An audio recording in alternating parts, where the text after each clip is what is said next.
Just before we continue our coverage of developments in Rivers State, let's bring in a member, House of Representatives, Ikenga ugochinyere, who sponsored the bill seeking to allow all elections hold same day.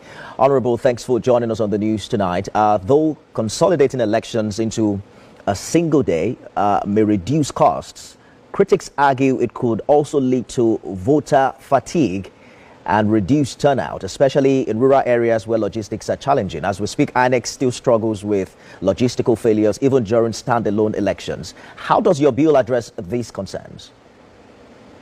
First of all, you need to agree with me that the number of voters that turn out these days to vote are very small, coupled with the fact that when candidates come out, maybe they are supporting a particular presidential candidate and the person does not win, they may not be interested in coming up for the next election. But if you have all elections in one day, which is almost the same thing, because we have three, presidential, senate, and rep. So what you are just adding is now two, state assembly and the governorship. It's the same resources, the same manpower, the same arrangement, just extra two ballots is what is going to be added. And because of the kind of awareness that is involved in an election, if you have the state assembly coming up, supporters of the state assembly candidate, supporters of the rep, senate, presidential, and governorship, it will ginger people's participation in the electoral process. So it's going to bring large turnout of voters. And the voters are also in turn going to be like a civilian security along the electoral process, and with the possibility of hijack of election going to be minimum. Well, there are some who view this move as advantageous to incumbents who may leverage centralized resources for re-election. How do you respond to claims that same-day elections could deepen inequalities rather than promote fairness?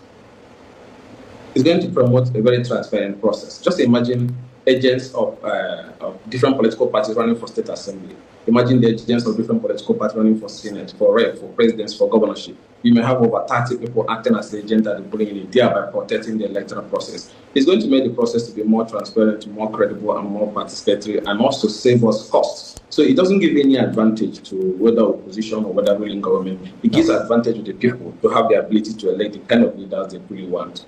Beyond election dates, which of these 39 amendment bills do you believe will indeed have the most transformative impact on our democracy?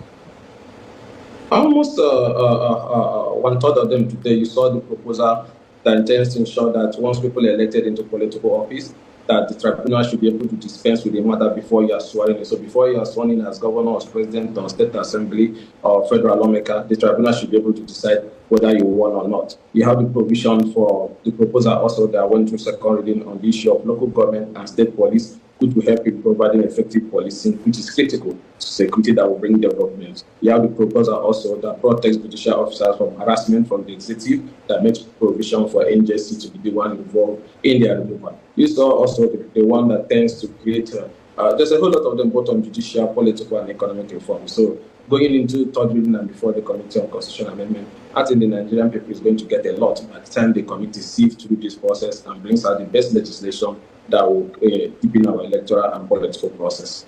We look forward to see how these bills take their place as they go through the process. Ikenga ugochinyere, member, House of Representatives, thanks for talking to us tonight. Thank you for having me.